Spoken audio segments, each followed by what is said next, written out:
Department of Trade and Industry Regional Office 5. Usapang Consumer at Negosyo. Abangan!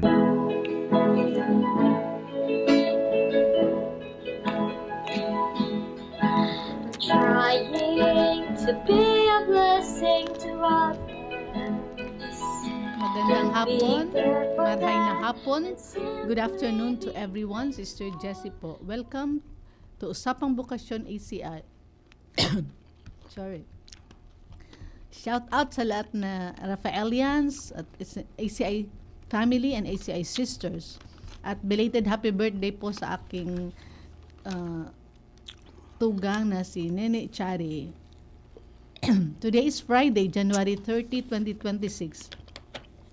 Sabi ni Saint Jerome, ang nag-translate ng Biblia na sa Latin, ignorance of Scripture is ignorance of Christ. In the Philippines, Proclamation number 124 in 2017 officially declares the month of January as National Bible Month. Noong January 19 to 25 naman ang National Bible Week at last Sunday was the National Bible Sunday to emphasize the importance of the Word. Nawa ang bawat tahanan ay may Biblia, di lamang pang display kundi something to be read and meditated at ito ay maging source of inspiration, hope at consolation sa bawat miyembro ng pamilya. Sa Lunes, February 2, 40 days after Christmas, ay fiesta ng Presentation of Jesus in the Temple o tinatawag na Candlemas or Candelaria and the World Day for Consecrated Life. Happy fiesta po sa religious fathers, brothers, and sisters. May misa po sa araw na yan sa cathedral dito sa Diocese ng Legazpi at 5:30 p.m. Kita-kits, belated birthday greeting sa ating mahal na obispo, Bishop Bong Bailon. Last Friday, episode 70 ay pinamagatang A Life Desired to be Written Only in God's Heart, yet chosen by God to be revealed. Celebrating the canonization of Santa Rafaela, ngayong hapong episode 71 ay pinamagatang God's Choice, My Choice. Makakasama natin sa hapong ito ang isang mistress namin sa Pilipinas at isang nagbabalak na magpari. Vocation Director, General Vocation Director ng OFM. Sorry. Oo. Pero bago ang lahat, pabatiin muna natin ang aking co-host. Maray na hapon sa Gabos, sa Giraray Sister Net po. Magandang hapon, maayong hapon sa tanan. Happy Fiesta sa Parokya de Nuestra Señora de Candelaria, Paracale, Camarines Norte. Viva Our Lady of Candelaria, affectionately called Inay Kandi by the locals. And then, congratulations to my nephew, Josh, and your team. And of course, to his proud parents, Manu Jojo and Charity. Belated birthday greetings to Sister Raylene ACI, ang among iyaan na si Cha Saling, on her 90-plus birthday na po yan. And then, advance happy birthday bukas sa aming beloved Sister Milet ACI. At happy fiesta sa lahat ng mga Salesians, bukas din po yon. Shout out kay Sister Martha, Aspirant Key at kay Hana at sa lahat ng mga sumusuporta sa Usapang Bukasyon ACI, labi na sa ako ang Papa, ug mga igsuon Ate Gigi, Manoy Jojo ug Charity. Life is a series of choices. Every day we pick what we eat, who we spend time with, and what we live for. But here's the bigger question. What truly brings us inner peace and joy? Ito ay kapag ang ating pinili ay tumutugma sa pinipili ng Diyos. Kapag ang puso natin ay naaayon sa Kanya. Tuklasin natin sa tulong ng ating mga panauhin kung paano natin malalaman that our choice is also God's choice. Or better still, God's choice is our choice too. Dito lamang sa Usapang Bukasyon, ACI, Episode 71, God's Choice, My Choice. At ito na nga ang ating panauhin. Please introduce yourself at mag-shout out na rin po. Hello. Got it yet? Okay. Sige, sinong mauna? Okay, I go first, brother.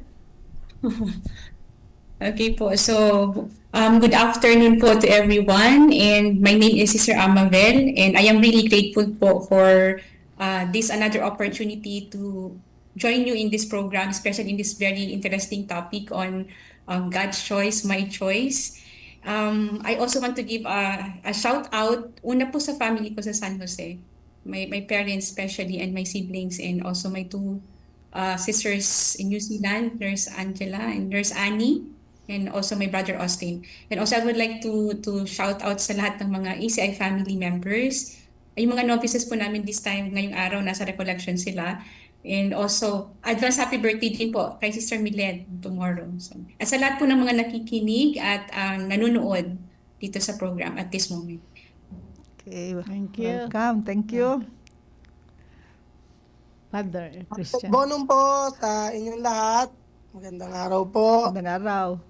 I am Father Christian Ezekiel Bueno, OFM, isang Franciscanong Praile po, pare, at Vocation Director po ng San Pedro Bautista, Philippine Province po. Shoutout po sa lahat po ng nanonood, sa family ko po sa Laguna, sa mga kabatch ko po, at lalo na po sa mga kasama ko po dito sa community sa Basilica ng San Pedro Bautista dito sa Quezon City, kay Father Edwin, Father Mark, and Father Fernan po. Ayan.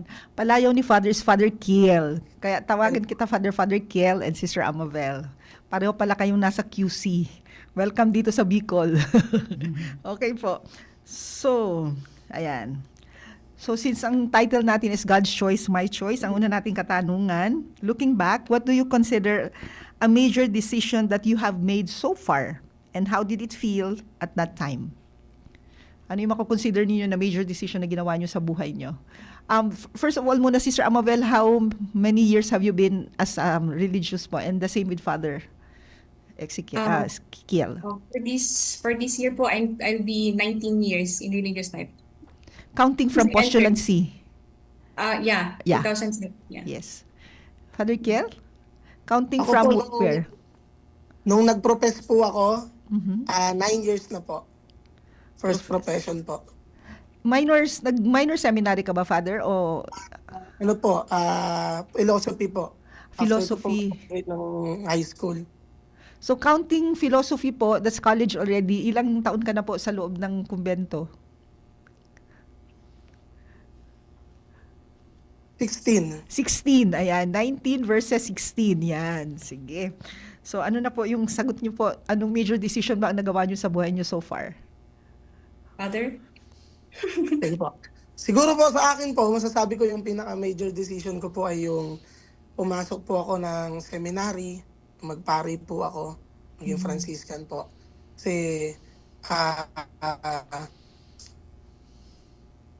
una po kasi inaasahan din po ako sa family na magtuloy ng business namin. So may business po kami, parang ako yung nanay ng parents ko, especially my father. And yun po siguro yung pinaka malaking desisyon, yung pagpasok ko po sa Franciscan po. Mhm. And how did it feel at that time, Father? Siyempre po nung una, medyo mahirap po eh. Pero yun po yung yung sa tingin ko yun yung kalooban ng Diyos. So I follow yung tawag ng Diyos po sa akin. Panganay po, Father? Panganay o isang lalaki lang or how? Ano po ang 3 lalaki, pangalawa po ako. Wow. Middle. So mahirap pero tinuloy. Mamaya pag-usapan natin mamaya. Oo, may tanong tayo tungkol diyan. Sige po. Sister? Okay po. Ako naman po, siguro with my age, marami-rami na rin po siguro, pero I will share two na siguro makaka-relate yung mga nakikinig tsaka nanonood. I would consider also major decision yung transition ko from high school to college kasi it changed my life then. So considering my 17 or 18 years old self, no, yung pagpili kung saan ako mag-aaral and ano yung course na pupunin ko. Why I say major decision siya because I was at then thinking should I follow my two sisters in Ateneo? Pero hindi talaga ako na-attract sa Ateneo, honestly. Mas hinatak pa ako mas may attraction ako sa Santa Isabel with the DC sisters. So it was for me, it was a first experience of the pros and cons, no? I don't know yet English and discernment then. Pero it was a major decision because opting to study in Naga means I have to board also, meaning I have to leave my family, meaning the whole Monday to Friday I will be in the city and then going back home only weekend. So marami pong nangyari. So maraming mga first time experiences din, young as I was before. So yun siguro yung mga major decision, pinakaunang major decision ko sa, it was actually my option. Eh, yung May course mo po, option. sister, sinong pumili nun? Yes, Bio po, sister. So, Sinong pumili nun? I took up BS Bio in Santa Isabel po. Okay. Ikaw And pumili then, ng bio na magbabayo ka. First option po. First option because I think I remember I was putting parang kasi we have a cousin who is a doctor. Parang lumaki ako na nakikita ko siya. Pero I really don't know kung yun ba talaga, pero I was attracted to becoming a doctor. So of course my parents were very supportive naman po. So they said, okay, you take BS Bio in Santa Isabel. So Parang so pre-med. yun. Pre-med Opo, mo parang- siya. Although sa Ateneo, may bio din. BS Bio din ang Ateneo. Oo. Yan. And then siguro po second sister yung of course the same with Father Kian yung discerning my vocation in life and sabi ko nga hindi naging I shared my vocation story already several times in this program and lagi kong sinasabi pakiramdam ko po talaga na maaga akong niligawan ng Diyos. Parang niligawan in a sense na may attraction ako sa religious life young as I was high school pero I don't know where to go, sinong kakausapin, ano yung gagawin but it's there. I kept it and then when it was time for me to make konkretong action ba no as part of the whole process naging naging madali lahat, parang nailagay lahat in his time. Yeah. Father, sister, anytime pwede kayong sumingit na mag-promote ng vocation ha, nag-promote ng congregation po. Feel free po. Pwede niyo isingit sa mga sagot niyo po. Yeah. Okay, so what were the factors you had to weigh and how did you go about making that decision? Sige po ako po. So sa akin po, siguro yung pinakamalaking factor po sa akin is yung formation ko po. Kasi nahubog na ako ng formation ko. Kasi sa bawat decision na meron, kailangan pong merong mga kailangan isakripisyo po sa bawat decision na gagawin po. Yun lang, yung ko po is yung gumawa lang ako ng best decision para sa sarili ko, para sa pag-grow ko po. At part po nun, yung bawat decision na ginawa ko is yung sakripisyo ko sa ibang options. Kasi pwede ko sabihin na ito, maraming options, marami akong pwedeng gawin. For example, pagpasok sa seminary, di ba? O, pwede naman akong maging maayos naman yung buhay ko dito. So, sa formation ko din po kasi parang maraming beses din po dumadating sa punto ng buhay ko na gusto kong lumabas, na parang ito pa talaga yung buhay na gusto kong tahakin. So, yun po, yung kada discernment at paggawa ng decision sa buhay ko, marami po talaga akong nile-let go, marami akong sinasacrifice din po. So yun po. At pinakamalaking factor po sa akin nga, sabi ko nga, yung formation, yung paghubog sa akin bilang maging Franciscano po. Shoutout po pala kay Francis. Nagpapa-shoutout yun kay Father. Yeah, shout out Francis. Give up niya yung kanyang slot. Sabi niya si Father available ngayon kasi ang hirap, sobrang busy ni Father. Tapos ngayon available siya, kaya go tayo. Kaya shoutout Francis and thank you. Sister Amabel. Okay po. For me, sister, I will try to answer po this question in two ways po. Ihuli ko yung proseso ng vocation discernment. Parang gusto kong ibalik yung how we were as children, di ba? Kasi when we talk about decision making, hindi naman tayo natutong mag-decide o magpasya for something nung malaki tayo. Even as a child, we were already trained how to choose what is right, what is wrong. So parang siguro malaking factor po siguro yung formation na na-receive po sa family young as I was, no? So yung awareness na I have within me that inner voice telling me what is right and wrong. And para sa atin po, 'di ba, as a Catholic especially, when we say good decision making, it has something to do with loving God and loving ourselves. So hindi man yun clear as we grew up, pero when we consider our faith, doon tayo laging dinadala sa mga options, sa mga choices na pinipili natin araw-araw. So I can say, for example, very complete siguro, sister, that everybody can relate siguro sa mga kabataan kung paano nag-move yung mga factors na kailangang i-weigh kapag kailangan magpasya for something. Kung ordinary experience siguro sa sample, sister, sa classroom, no? Yung setup in yung classroom. Nakita mo yung best friend mo na nagdadaya. And he is your best friend. Tapos yung decision process is sa sarili ko, it's wrong. Well, even kahit lahat ng kaklase ko mag-cheat, it's still wrong. So yung possible good choice ko, sister, is I will not join the class in that action. And then kahit ma-pressure ako, because that's what my conscience is telling me. So mga little practices lang, sister, no, na ginagawa natin every day. So kung i-advance ko naman siya sa vocation discernment ko, marami po, just like Father Kiel, no, hindi naging madali kasi ang daming kailangang i-consider. Pero but when especially considering Ignatian discernment, no, when we speak of the Ignatian discernment, all options are good. So yun yung mas nakakapagdagdag ng pressure kasi lahat maganda, lahat positive. Pero pero sa spirituality natin na ito, tinuturuan tayo na given all this option, saan ako nililid ng Diyos? Saan yung panawagan sa akin? So that's basically how I experience also my own discernment.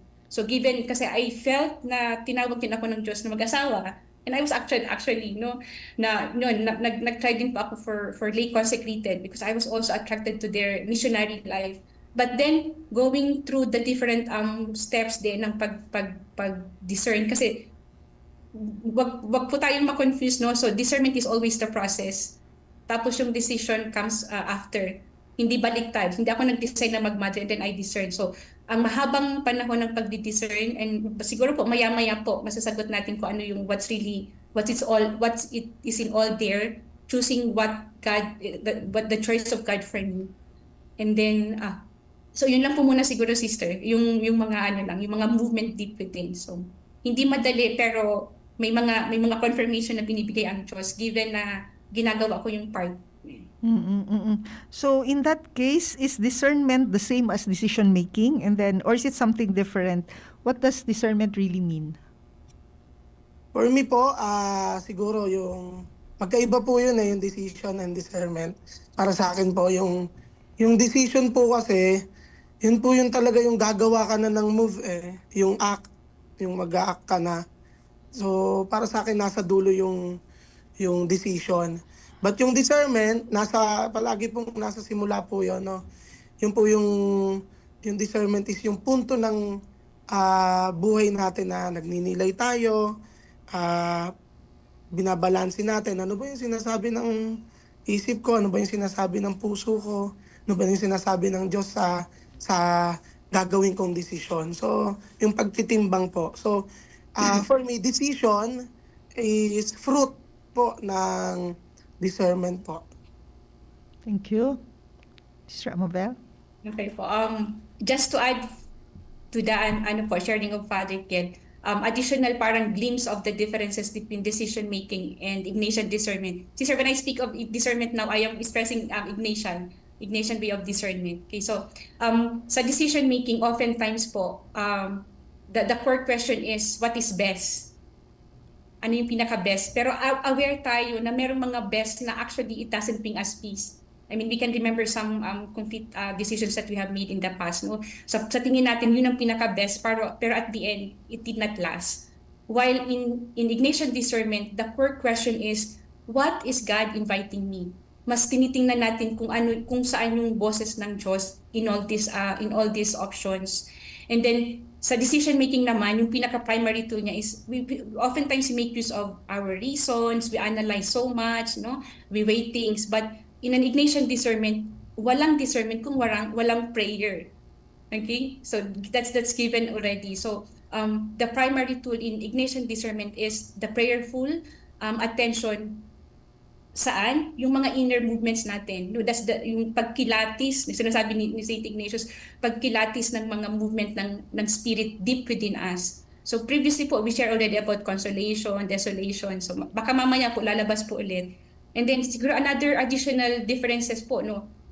Based from my experience also, or maybe tayo po, in general, kapag ka-decision making mabilisan, we can actually decide ng mabilisan. Considering the time frame, oftentimes mabilis, minsan hindi na nag-iisip. But when we speak of Ignatian discernment, mabagal. It really takes time, and we really need a lot of inner reflection. And it takes a lot of honesty to consider all this na na-discover natin along the process.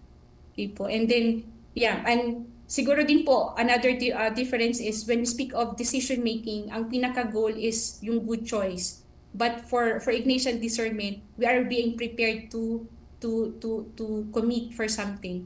Okay po. So, ibalikan ko lang dito sa sabi ko kanina. So, discernment is the process and decision is the fruit of our prayer. So, it's discernment comes first and then decision making follows. And then sa discernment po, nagbibigay sa atin ng klaridad, whereas yung decision making nagbibigay sa atin ng inner resources para mag-commit na tayo kasi may clarity na dahil doon sa discernment. So yun yung decision making, yun na nagbibigay sa atin ng grasya na to withstand kung ano man yung naging fruits ng ating prayer. And siguro another simple analogy, sister, discernment is like parang ka nagbabasa ng map.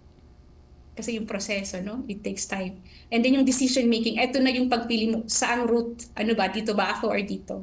So, siguro yan lang po, sister. Just a glimpse of the differences of the two. So parang we have to, parang our decision should be a fruit of our discernment.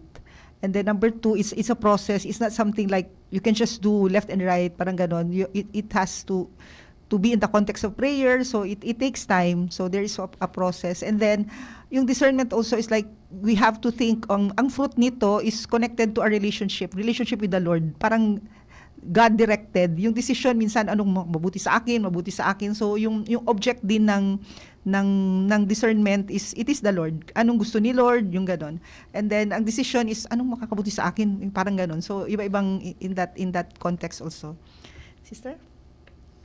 Okay. Sister Amabel, when do we need to discern? It is only for big decision or also for everyday choice? Sir Amovel and Father And Kiel. Father Kiel. Yeah. Father Kiel, ma'am? Sige po. So for me, the best way is to use it every day, every day na pipili tayo, no? Kasi kapag nag-decision tayo, ako for example tayo nag-decision, hindi na natin po yun mababawi. So kailangan natin ng discernment araw-araw. Discernment sa araw-araw marami tayong kailangan pagdesisyonan sa buhay, no? Kailangan natin ng discernment. So, kailangan pagdasalan, kailangan pag-isipan talaga sa bawat desisyon. Kasi nga, sabi ko nga po kanina, kapag nagawa o may nasabi na tayo, hindi na natin mabilis mabawi yun . So, hindi pwedeng basta-basta po magde-decide. So, we need discernment. Hindi lang sa mga malalaking pagsubok, bagay sa buhay natin, but every day, every choice na pipiliin natin po sa buhay natin. Okay po. I share the same thought of Father Kiel. No? So, most of us think na kailangan natin mag-discern kapag malalaki lang yung mga bagay na kailangan pagdesisyonan sa buhay. No? For example, yung trabaho, yung relasyon, yung mga decisions na may consequence sa bigger community. Pero then, since our congregation ACI is Ignatian, we are being taught really to find God in everything. And it calls for an everyday discernment.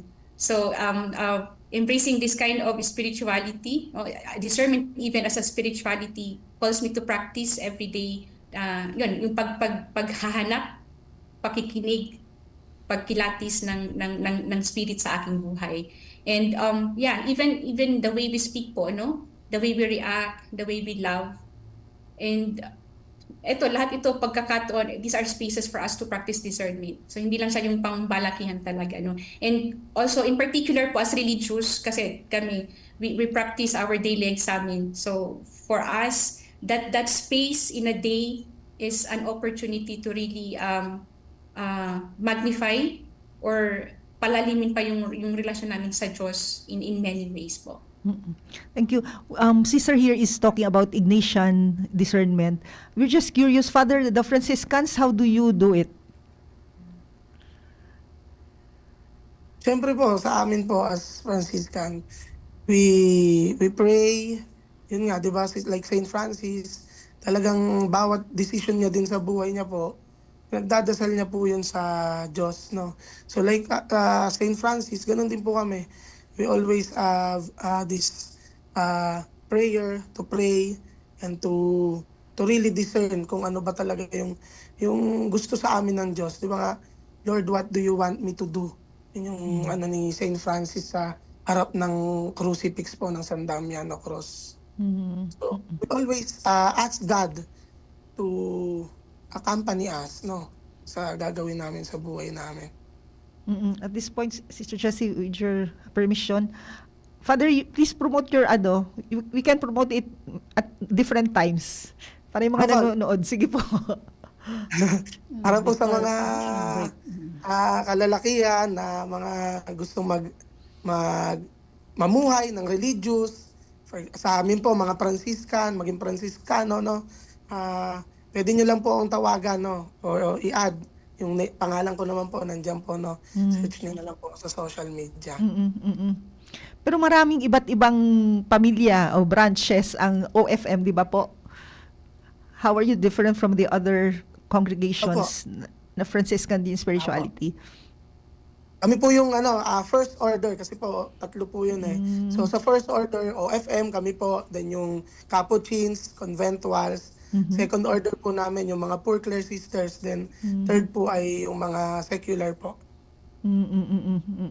So parang magkaka-relative kayo ng mga Capuchin, Conventual, tatlo kayo, tsaka OFM. Oo, sige po. Yeah. Break muna o pwede? Break, sige na. Time check is 1:30.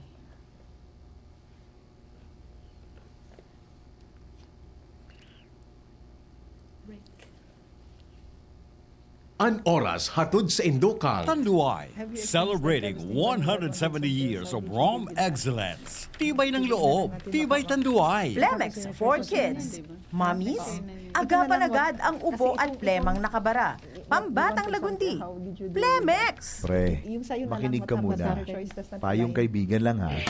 Oo, kasi halos pareho lang. Work hard, play hard. Yan ang motto ko dati. Pero nakakapagod din pala katagalan. Sa gitna ng lahat ng mga puyat, inom at pagkain ng masasarap, kasama na ang oily at fatty foods, kailangan pa ring bantayan ang kalusugan. Tamang kontrol ang kailangan. Katuwang ko, ang Liverade. May silimarin na maaring makatulong protektahan ang atay. Cheers to more good times. Be a liver lover. Mahalagang paalala, ang Liverade ay hindi gamot at hindi dapat gamitin paggamot sa anumang uri ng sakit. Ang good drinks at good food, perfect combo. Isama pa ang Liverade para sa kalusugan ng atay. Mabibili sa mga leading drugstores nationwide. Abangan sa Radyo DZGB ang programang Usapang Consumer at Negosyo. Programang magtataunin kasimbagan sa saindong mga kahapotan tungkol sa pagninegosyo. Magdadara nin kadagdagang impormasyon mapadapit sa mga diretsos nin mga konsumidor asin mga giya kung paano maging mga responsableng parabakan.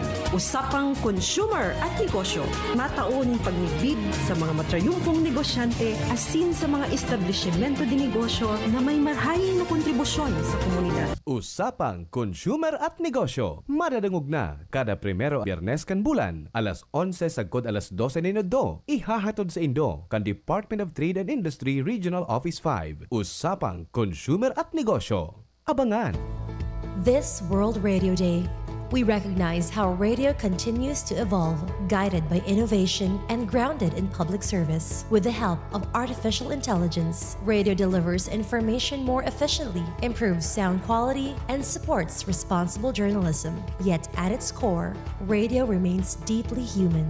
A trusted voice, a companion in times of need, and a bridge that connects communities. As technology advances, radio's commitment to truth, service, and the public good remains unchanged.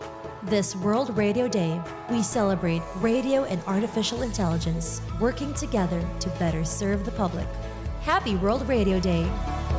Kung ikaw ay edad 50 pataas katulad ko, may mataas na ang risk ng panlalabo ng paningin. Mas challenging ang pang-araw-araw na gawain tulad ng pagbabasa, pagsusulat, at pagmamaneho. Ang Optin ay may lutin na maaaring makatulong sa kalusugan ng mata, nilalabanan ng epekto ng glaucoma, macular degeneration at katarata. Kitang-kita ang kalusugan. Mabibili ang Optin sa mga pangunahing butika nationwide. Mahalagang paalala, ang Optin ay hindi gamot at hindi dapat gamitin panggamot sa anumang uri ng sakit.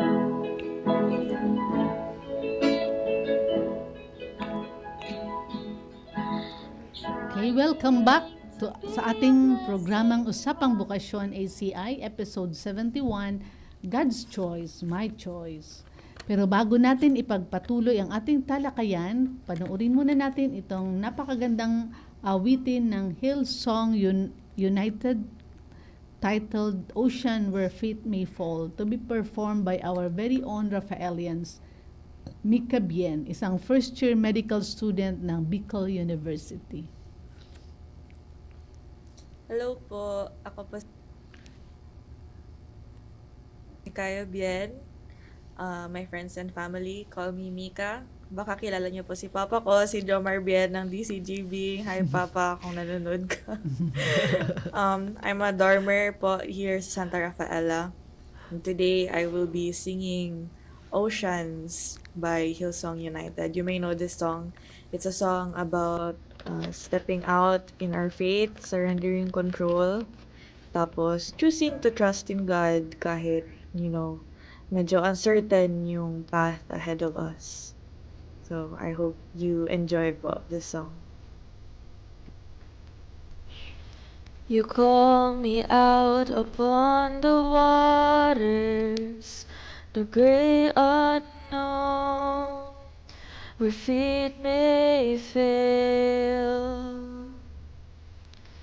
And there I find you in the mystery, in oceans deep, my faith will stand. And I will call upon your name and keep my eyes above the waves. When oceans rise, my soul rests in your embrace. For I am yours, and you are mine.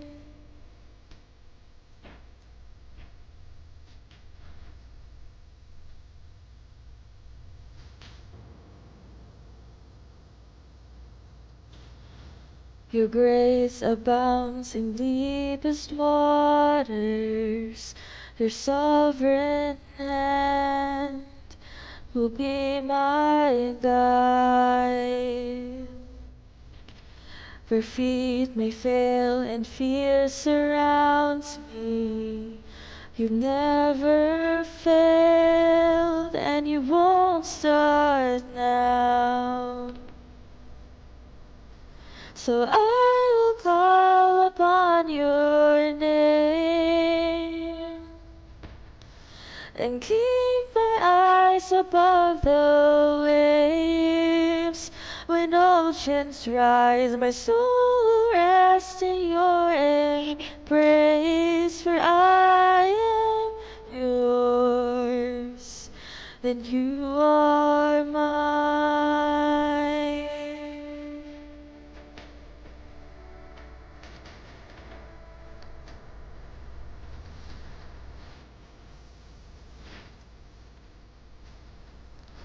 Spirit, lead me where my trust is without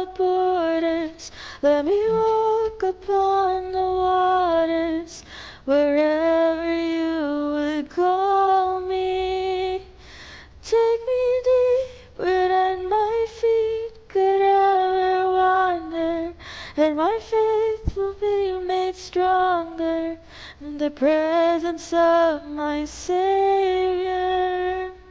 Spirit, lead me where my trust is without borders. Let me walk upon the waters wherever you would call me. Take me deeper than my feet could ever wander, and my faith will be made stronger in the presence of my Savior. I will call upon your name. Keep my eyes above the waves. My soul will rest in your embrace. I am yours. You are mine.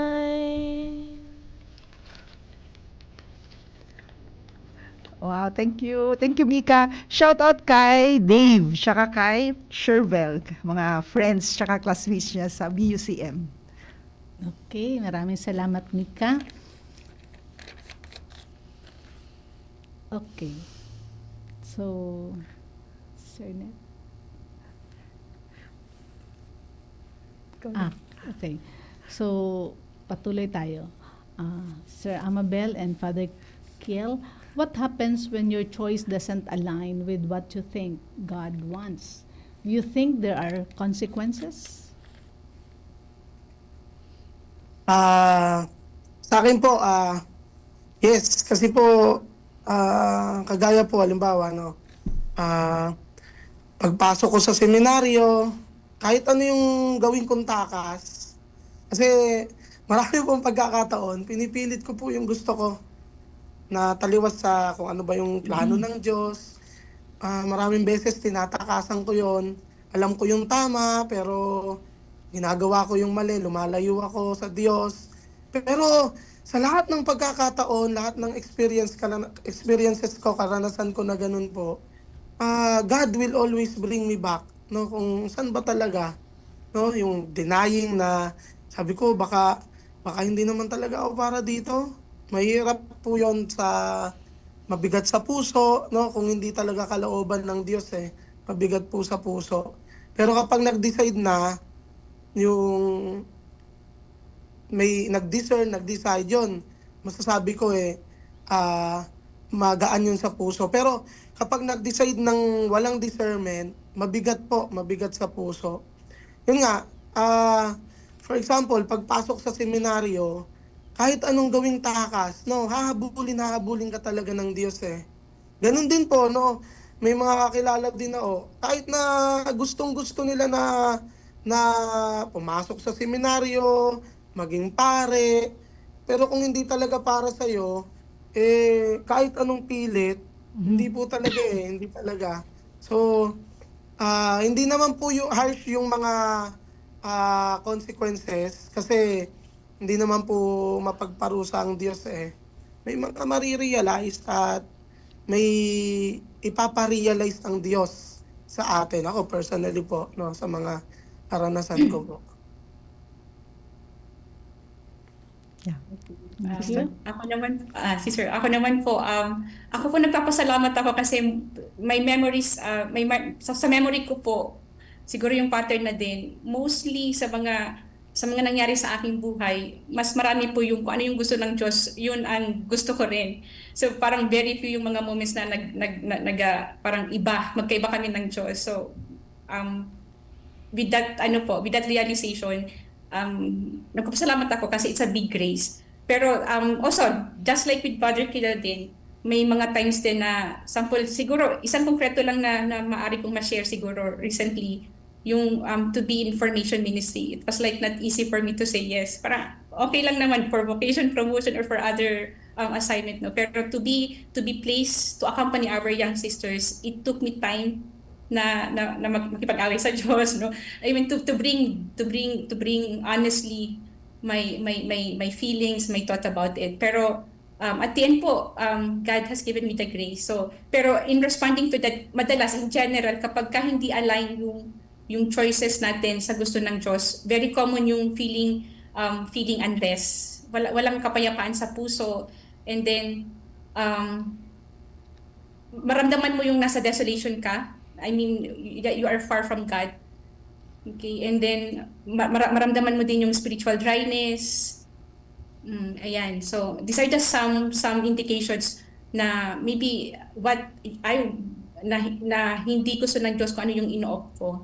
Pero in a bigger reality din, sister, very complete din siguro, sister, na kapag ka hindi align yung mga choices natin sa Diyos, ano yung mga consequences din. Come to think of what is happening now in the world po. Diba? Yung mga sitwasyon natin dito sa Philippines and abroad, yung mga injustices, yung mga poverty, all different kinds of social issues. These are, isipin natin parang nandun lang sila. But in reality, these are actually products of human choices. Maling pagpipili ng mga karamihan. Most often those who are given the responsibility to take care of majority.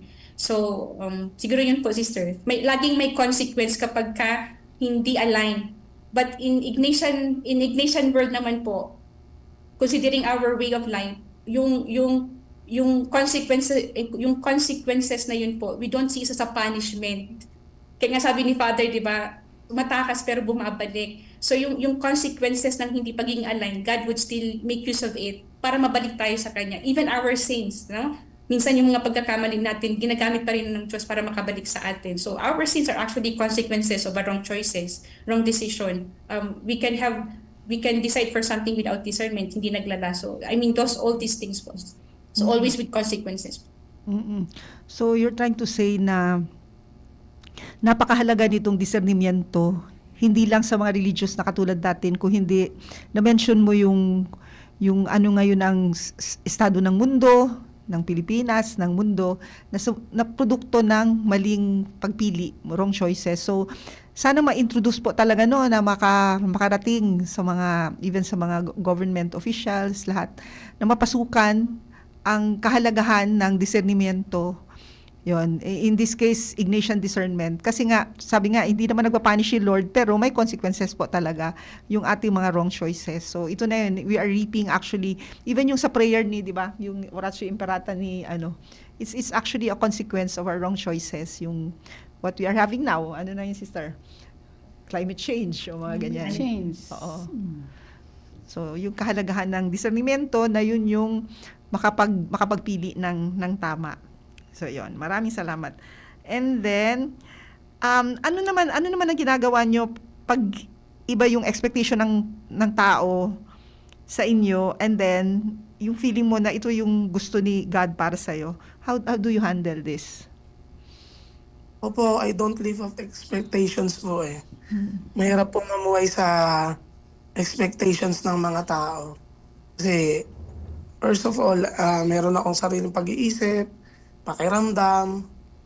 Alam ko po yung tama, alam ko yung mali. Kaya, yun nga, yung papasok dito yung palaging yung mag-discern, magdasal, palaging mag-discern. Lagi naman po may expectation yung mga tao, but I don't follow and live out. Kasi kapag we live out expectations ng tao, parang makakahon ako dun makukulong ako dun. Kasi lagi na lang, parang papatunayan ko kung ano yung mga expectations nila sa akin. Though part pa rin po yun ng buhay, lalo na pagiging religious, lalo na pagiging pare. Pero kahit anong expectation ng tao, wala naman po magagawa kasi kung ano yung plano, kagustuhan ng Diyos, yun po yung mangyayari, yun ang mananaig eh. 'Di ba? Kagaya ng biblical kay Jonah, 'di ba? Matigas, pinilit niya yung kagustuhan niya. Pero at the end, babalik pa rin tayo ng binalik siya ng Diyos sa kagustuhan niya. Ganun din ako, ganun din yung buhay ko po eh. Kahit na lumayo ako, matigas ulo ko, no? Ibabalik po ako ng Diyos eh kung saan po talaga yung plano niya, kung saan yung kagustuhan niya sa akin. Ganun din yung buhay ni Saint Francis, 'di ba? Lumayo siya, naging knight siya, pero yun ibabalik pa rin ng Diyos. Ganun po yung may experience, saka yung mga nabigay kong example po, no? Kahit anong takas gagawin natin, kahit no? Kung yun yung kagustuhan, plano ng Diyos, dun pa rin po tayo dadali ng Diyos. May follow-up ako niyan. Kasi sabi niyo, binabalik ni God, no? Pero may mga kaso ba na parang feel natin na tinawag talaga sila ni God, madre man yan o magpapari. Pero ayaw nila. Hindi kaya. Hindi ko alam kung anong rason, wag natin sila husgahan, pero hindi talaga sila natuloy. In other words, hindi talaga sila nagmandre, hindi talaga nagpare. Pero feeling natin parang may bukasyon ito. May mga kaso ba kayo? And what do you say? Would you like to give your comment on this case? Mga ganun. Yung kanina din po, sinabi ko nga po sa inyo, may kakilala ako eh. At may mga naging kabatsa o gustong-gusto talaga nila no, na magpare, mag-Franciscan. Pero yun nga eh, kung hindi po talaga yun yung kalooban ng Diyos, iba pa rin talaga eh. Kung ano yung plano sa iyo ng Diyos, yun pa rin po talaga. And yun, after nun, nare-realize nila eh, oo nga no pre, yun pala talaga yung kagustuhan. Kahit na anong pilit ko, kahit babayaran ko pa nga, sabi, kaya ko magbayad eh. Pero hindi pala talaga. So ngayon yun, naramdaman nila, yun nga yung magaan, may peace of mind, magaan sa kalooban nila, tanggap na din po nila na yun ang kalooban ng Diyos sa kanila. Well, dun sa experience mo ng mga kakilala ko po yun. Okay, yung kabilang side naman, Father, na hindi siya tumuloy. Pero parang feeling natin, ito may bukasyon to, sayang, kasi parang meron. Pero yung kabaliktaran, hindi yung siya yung may gusto, siya yung ayaw or hindi kaya mag-detach or mga ganun. May mga anong comment nyo dito? Sister Amabel or Sister Father? Ay, ano po? Sige, either whoever wants to give a comment on this. The other side, on the other hand, there are also people whom I think parang we believe that parang may bukasyon pero hindi talaga. Hindi sila pumasok, parang ganon. Hindi maka-decide. I don't know naman. Siguro isa case to case basis. Depende kung anong rason. Anong hadlang. Yan naman. Tama din. Sige daw po. Would you like to comment on this? Father Jeff, allow ko. Ako din po, for many years na nasa vocation promotion ako, I have accompanied many young women na nag-undergo ng mga different programs natin, but at the end would not join us, would offer another vocation. And isa po ito sa pinakamahirap na part ng discernment when there are a lot of external pressure, expectations from others na mismong kahit sila sa kanila mismo klaro, no, pero at the end they would not, hindi sila makarating doon sa decision part na papasok or ano, no. So mahirap po, sister, pero it happens. I remember po one sharing that I very recently po, I attended one of Father Kilong. I got struck when he shared about this isang Jesuit po na talagang pinuntahan niya yung Jesuit na yun doon sa province na napakalayo, and na-stuck siya doon, yung guy na yun na-stuck doon sa vocation promoter kasi it was the first time na may nag-search sa kanya. Na parang nandun para yung meeting po kasi to respond in a particular call, hindi parang it's a community, no, kailangan community effort ba. So we cannot in cases na may family pressure, minsan yung po ang madalas na talagang minsan hindi na natutuloy. Oo, pero it on the part of us, no, on the part of us religious, parang it's a challenge din na parang wag tayo mag-iba pa. Siguro we give time, and then wag nating silang yung paramdam na nandun pa rin tayo to accompany them. So at this moment parang at this moment po I am accompanying one talagang back to zero siya. Pero it makes a difference when we stand with them hanggang magkaroon ulit ng clarity or ma-redirect siya, whatever God's plan for the person. But do you also believe na at the end of the day, it's not the family, it's the person making the choice? It's the person. Yeah. Yung pamilya, but actually siya yung nag-choose na magpadala dun sa external pressure na yon. So at the end of the day, hindi natin pwedeng sisihin kahit sino, it's still my choice. Yung ganon, choice ko kung makinig or hindi kay God. Yan. Personal talaga. Personal. Kasi pwedeng attachment natin na ayaw mahiwalay kahit malakas yung tawag ng Diyos. So sariling so tayo ang may problema. Parang ganon. So, kailan talaga ng grabing dasal na maging courageous, kasi maraming tinatawag pero yun, mahina, may kahinaan, matter of radical letting go ba, to letting go, letting God sa buhay nila. Kasi mahina naman talaga tayo. Kung walang Diyos, importante po talaga ang dasal at discernment. Hindi natin kaya mag-isa. We really need God and our friends in heaven, especially Mama Mary. Talaga. Yeah. Oo.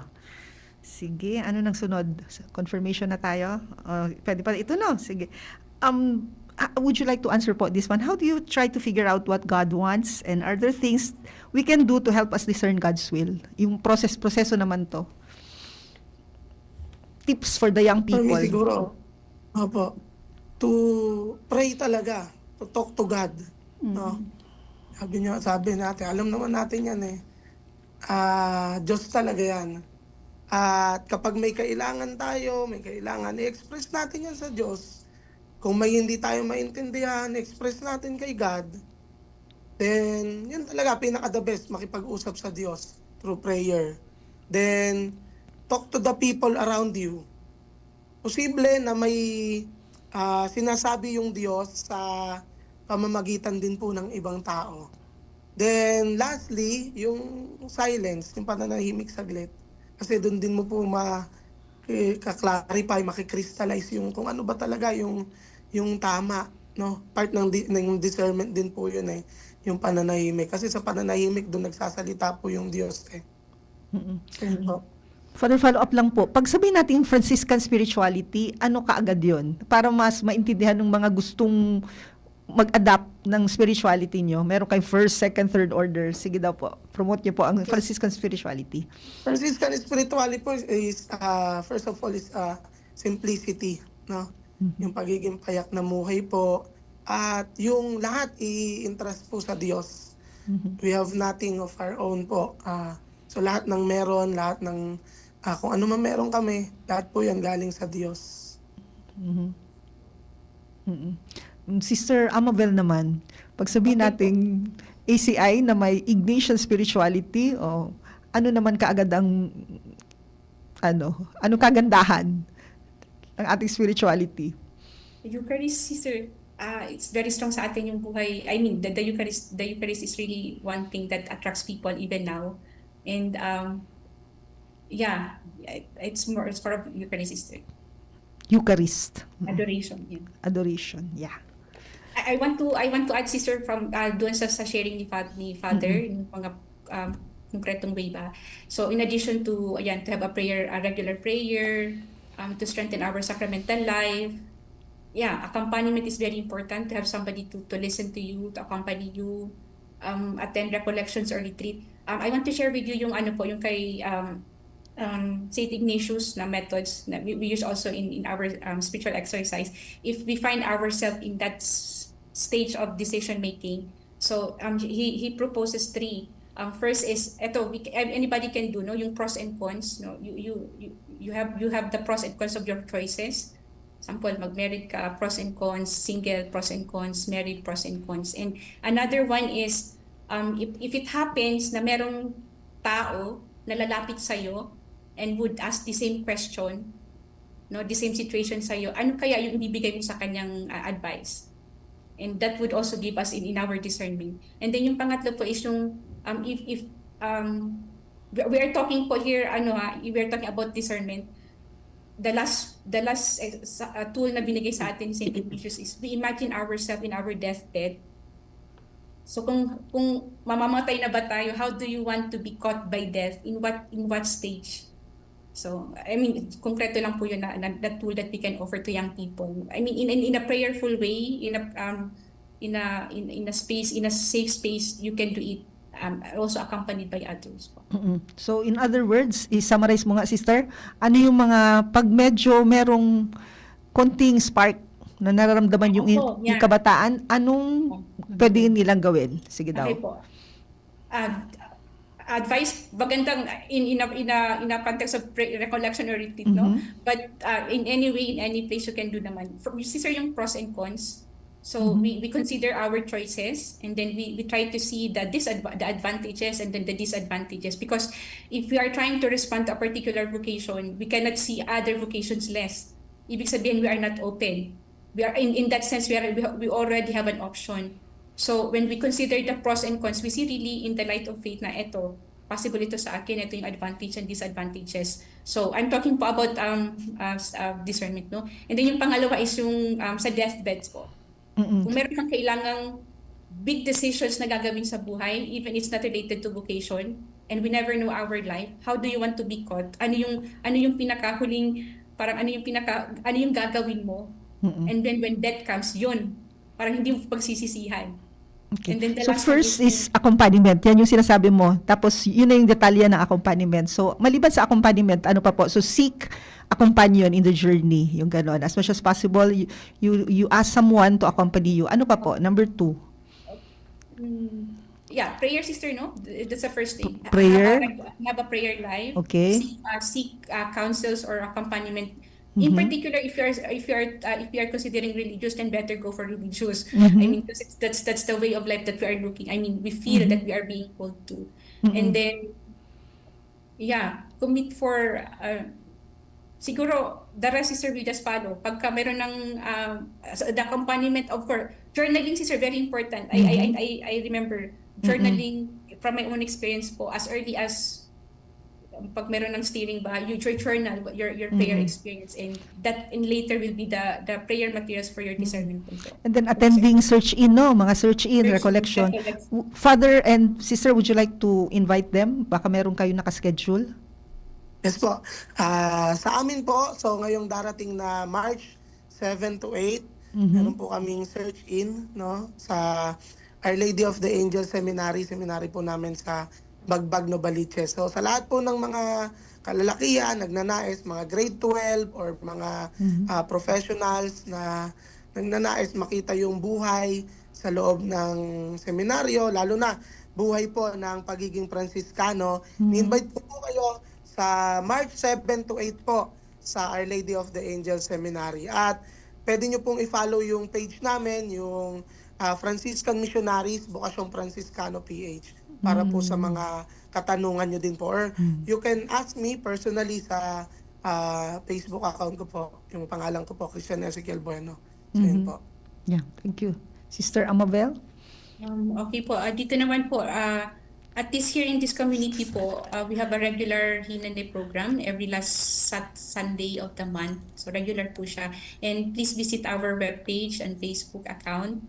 And yeah, I think there are numbers available po for contacting us. So, And for us naman, visit us at Santa Rafaela anytime. Yeah. Additional, sister, Yes po. we are soon to celebrate our 60th foundation. So sana mas maraming pang mga young people to connect with us and promote our to celebrate with us, get to know our Santa Rafaela also. Yeah. Sa iba't ibang bahay, sa iba't ibang bansa, lahat kung saan may presence ang ACI. Yes. Okay, ang bilis ng oras. Pero bago tayo magtatapos, anong final message nyo para sa mga nasa crossroad ng buhay? Briefly lang po. For me po, so yun, to pray, to discern, and to talk to God. Allow God to guide you. Sometimes, we don't feel it, like our gospel today, no? But always remember that God is with us. We don't see it, but God works in silence for us po. So yun po. Okay, so ako po, allow me to read para ma-capture ko lahat. Okay, for those young people who are at the crossroad right now, first, thank God. Thank God for this, that you are in there. And remember that God still desires freedom and joy for you. So discernment isn't about fear of making the wrong choice, but about growing in trust that God walks with us in every choice we make. So discernment isn't about getting it right every time. It's about trusting that God is gentle, patient, and deeply invested in our freedom and joy. So wherever you are in your own discernment today, God is already there, waiting, inviting, and walking with you. Okay, if there's one thing I hope you take away in this, don't rush your decision. Pay attention to yourself, to others, and to what gives life to you, what gives peace to you, and from there, you can step forward. Yeah. What will make you happy? What will make you happy? Siguro yun ang isa sa mga titingnan at papakiramdaman. Okay? So, salamat sa lahat na sharing natin ngayon. It has been enriching. Salamat sa inyo at sa ating panauhin ngayon, Sister Amabel Otinero, ACI, at Father John Christian Ezekiel Bueno, at ang inyong mga handmaids, Sister Jessie, Sister Net. Salamat po at hanggang sa muli. See you next Friday. Thank you. Thank you po.